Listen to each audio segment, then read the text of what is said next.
Welcome. In this video, we're going to introduce an interesting topic called the component lifecycle in React.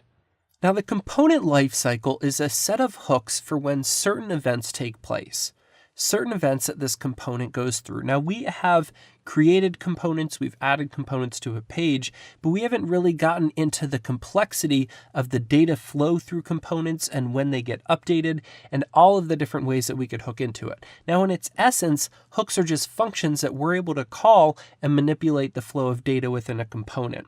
So there are a bunch of these hooks and they take place at different times. So what we're going to do now is take a look at these hooks and when they get called. Now keep in mind, some of these are more common to use than others, but we're going to take a look at all of them just so we understand fully what's going on. Okay, so what we see here is an illustrated view of the different functions that we have that are hooks within the component lifecycle. And they break down into 4 stages. We have our initializing stage, which is before the component is loaded to the page, but we do have some information about it.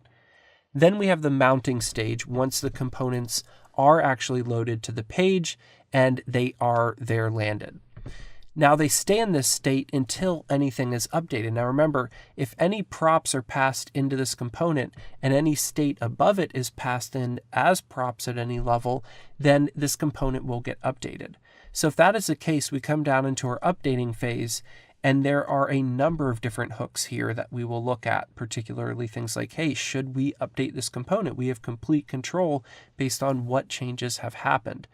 Now we've seen render a bunch, so that should look familiar. Components get re-rendered. We'd actually have already seen that in action.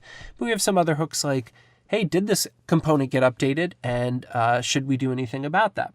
And finally, we come down into the unmounting phase, which is not as common to hook into, but is really important in certain use cases that we might want to clean up after our component, depending on what is going on. So this is the component lifecycle, and we can see it sort of illustrated here, and this may be helpful to you. But in essence, these are just a bunch of functions that we can call to manipulate what's going on with our component and tap in at different times. Now, we could also look at it in a bit more plain view in a list here.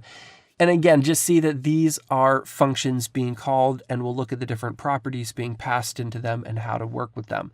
Now, I also mentioned at the beginning that although we have a bunch of these, some of them are more common than others. Now, we've already used render, so you know that that's going to be a common one. Component did mount, maybe.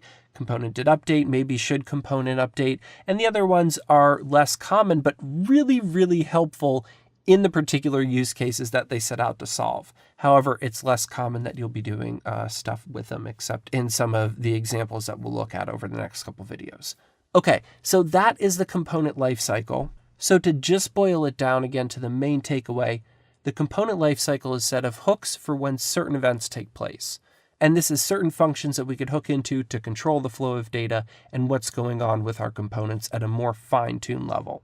So with the component lifecycle covered at a high level, let's go ahead and jump into some of the code and take a look at some of the use cases for when we might use these different hooks.